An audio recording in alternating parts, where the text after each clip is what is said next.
मां, तुम्हें यहां तकलीफ रहती है, हालांकि ये तुम्हारा ही घर है, लेकिन मैं भी सुबह अपने काम पर चला जाता हूं और तुम्हारी बहू ध्रुति भी अपने ऑफिस चली जाती है। बच्चे स्कूल से जब तक आते नहीं तब तक तुम्हें अकेले रहना पड़ता है। देखो, तुम्हारी तबीयत भी खराब रहती है, इसलिए मैं सोच रहा हूं कि पास ही एक हॉस्पिटल है, वहां आपके रहने का इंतजाम कर दूं। कुछ दिन में आप ठीक हो जाओगी तो फिर यहां आ जाना, ठीक है?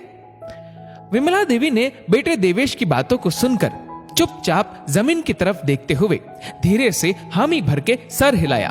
अगले दिन हमेशा की तरह बहुरानी शॉपिंग को निकल गई और दोपहर में घर आके नौकर से बोली कि चाय नाश्ते का सही से प्रबंध करे, उसकी सहेलियां आ रही है, आज किटी पार्टी यहीं पर है। इधर किटी पार्टी में सब मशगूल थे, उधर विमला देवी का दमा का इनहेलर खत्म हो गया। उसने देवेश को बताया भी नहीं था, क्योंकि अभी एक हफ्ता ही तो हुआ था उसे अपने बेटे के यहाँ रहने आए हुए, और लगभग 1 महीना ही हुआ था जब उसके पति चल बसे थे। तब तो वो गांव में रहती थी। पति की मौत के बाद बेटा उसे अपने साथ शहर ले आया, जहां वो अपने परिवार के साथ रहता था। जब उसकी सांस फूलने लगी तो वो न चाहते हुए भी बहू को आवाज देने लगी। बहू की सहेलियों ने बताया, देखो तुम्हारी सांस बुला रही है, जाओ सुनाओ।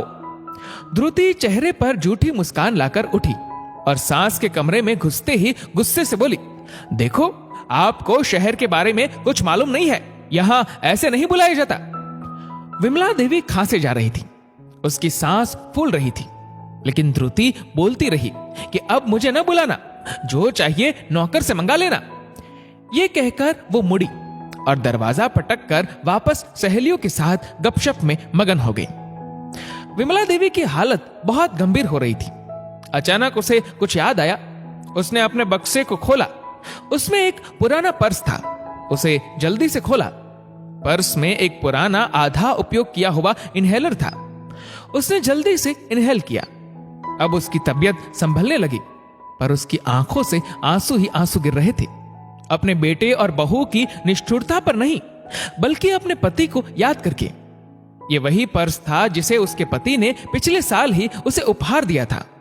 और जब उसने कहा था कि पर्स तो बहुत है उसके पास, तो उसके पति ने कहा था, देखो तुम्हें दमे का रोग है और तुम अक्सर दवाई भूल जाती हो। एक डिबिया मैंने इसमें रखी है इनहेलर की, ताकि कभी भूल जाओ तो यहां से ले लेना। फिर विमला देवी कुछ और सोचने लगी। उसे कुछ और याद आया। उसने उसी पर्स में एक छोटी सी पर्ची देखी और अब उसमें एक अजीब सी हिम्मत जगने लगी।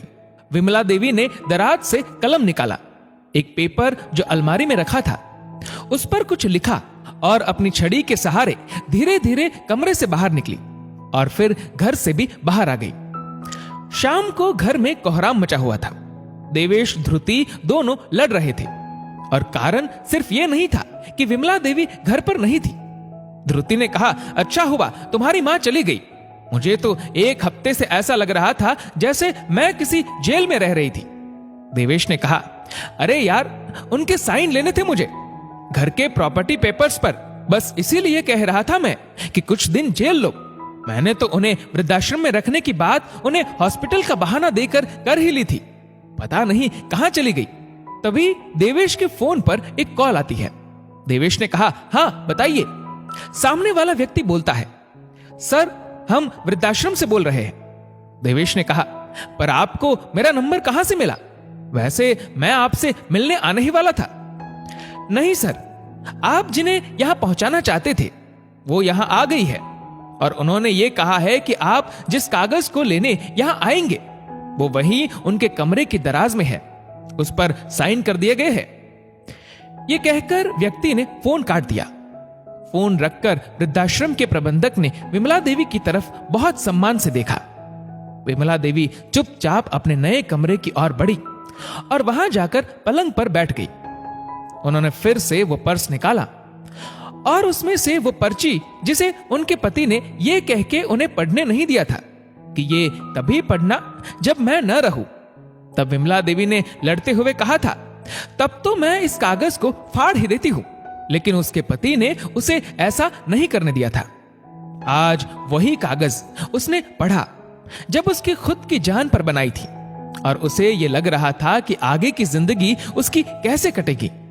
उस कागज पर एक पता और नंबर लिखा था जो उसके पति के दोस्त का था, जो उसी शहर में रहता था।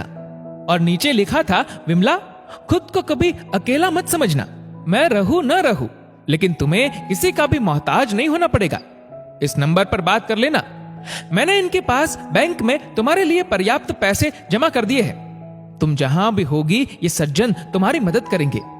तुम कभी घबराना मत, हमेशा हिम्मत से काम लेना, उसी तरह जितनी हिम्मत से तुम हमेशा मुझे बंधाती रही हो। विमला देवी को याद आने लगा कि सबसे अधिक यदि उसने अपने पति को मजाक मजाक में ही कभी बोला था तो यही कि आप क्या मुझे कुछ उपहार देंगे। कभी घूमने घुमाने ही नहीं चलते हैं, हमेशा अपने काम में लगे रहते हैं। और ये बताइए कि शादी के शुरू शुरू में तो साड़ी वगैरह लाते थे, अब तो वो भी मैं खुद ही बाजार से ले आती हूं। लेकिन आज अपने पति का ये उपहार न सिर्फ उसमें स्वाभिमान भर गया था, बल्कि उसका हृदय इस प्रार्थना से भर उठा था कि संसार का हर पति अपनी पत्नी को कम से कम ऐसा उपहार अवश्य दे।